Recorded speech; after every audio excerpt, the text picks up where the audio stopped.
Legal advocate ચેનલમાં આપનું સ્વાગત છે। નમસ્તે મિત્રો, આજના વિડીયોમાં આપણે જોઈશું કે રખડતા કૂતરાના હુમલા અને હડકવાના કેસોને ધ્યાનમાં રાખીને સુપ્રીમ કોર્ટે સ્પષ્ટ કરેલું કે નાગરિકોની સલામતી અને જીવનનો અધિકાર સર્વોપરી છે। તે વિશે આજના વિડીયોમાં આપણે જોઈએ।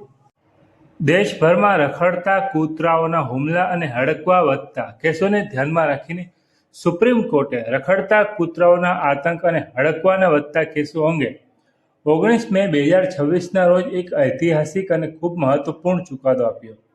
આ ચુકાદામાં સુપ્રીમ કોર્ટે સ્પષ્ટ કર્યું કે નાગરિકોની સલામતી અને જીવનનો અધિકાર સર્વોપરી છે। પરંતુ શું આ ચુકાદા પછી સામાન્ય નાગરિક કૂતરાઓને મારી શકે? સોશિયલ મીડિયા પર કઈ અફવાઓ ફેલા રહી છે? ક્યાં કૂતરાઓને ઈચ્છા મૃત્યુ આપી શકાશે? શાળા, કોલેજ અને હોસ્પિટલ જેવા જાહેર સ્થળો માટે શું આદેશ છે અને કૂતરાને ખવડાવતા લોકો માટે ક્યાં નવા નિયમો આવ્યા છે? આ તમામ પ્રશ્નોના જવાબો આ વિડીયોમાં આપણે જોઈશું। કૂતરાઓના ઈચ્છા મૃત્યુ અંગે નિયમ। જે ચુકાદો આવ્યા પછી સોશિયલ મીડિયા પર ગેરસમજ ફેલાઈ રહી છે કે હવે કોઈ પણ વ્યક્તિ રખડતા કૂતરાને મારી શકે છે કે ગમે ત્યાં છોડી શકે છે, પણ આ બિલકુલ ગેરકાયદેસર છે। કોઈ પણ સામાન્ય નાગરિકને કૂતરા સાથે ક્રૂર વર્તન કરવાનો, લાકડીથી મારવાનો કે ઝેર આપવાનો અધિકાર નથી। આવું કરવું એ પ્રાણીઓ પ્રત્યે ક્રૂરતા નિવારણ અધિનિયમ 1960 અને પ્રાણી જન્મ નિયંત્રણ નિયમો હેઠળ સજાપાત્ર ગુનો છે। સુપ્રીમ કોર્ટે પોતાના 131 પાનાના ચુકાદામાં સ્પષ્ટ કર્યું છે કે માત્ર અને માત્ર હડકવાવાળા, ગંભીર રીતે બીમાર અથવા અત્યંત આક્રમક કૂતરાઓને જ ઈચ્છા મૃત્યુ આપી શકાશે। આ માટે પણ સરકારી પશુ ચિકિત્સકો એટલે કે ગવર્મેન્ટની ટીમ દ્વારા તપાસ અને કાયદાકીય પ્રોટોકોલનું પાલન કરવું ફરજિયાત રહેશે।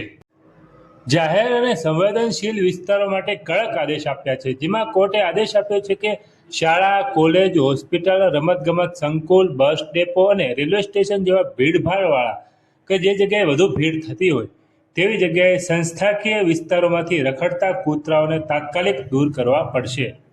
આ સ્થળોથી પકડાયેલા કૂતરાઓને નસબંધી કે રસીકરણ પછી તે જ સ્થળે એટલે તે જ જગ્યા ઉપર પાછા છોડવામાં આવવાના નથી, એટલે આવશે નહીં। કૂતરા પ્રેમીઓ એટલે કે ડોગ લવર્સ, ડોગ ફીડર્સ માટે નવી જવાબદારી છે। કોર્ટે કૂતરા પ્રેમીઓ અને સંસ્થાઓ માટે જવાબદારી નક્કી કરી છે।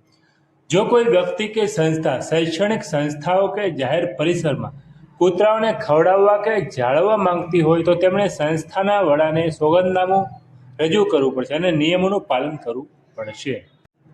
આ મુજબના સુપ્રીમ કોર્ટે રખડતા કૂતરાને આતંકના વધતા કેસો માટે સ્પષ્ટ કરેલું છે અને ચુકાદો આપ્યો છે, જે આજે આપણે જોયો। આપણે આવા જ કાયદાને લગતા વિડીયો તેમજ નવા આવનાર જજમેન્ટ લાવતા રહીએ છીએ, જેથી લીગલ એડવોકેટ ચેનલ સબસ્ક્રાઇબ કરો અને કોઈ પ્રશ્ન હોય તો કમેન્ટમાં જણાવી શકો છો। થેન્ક યુ, આભાર।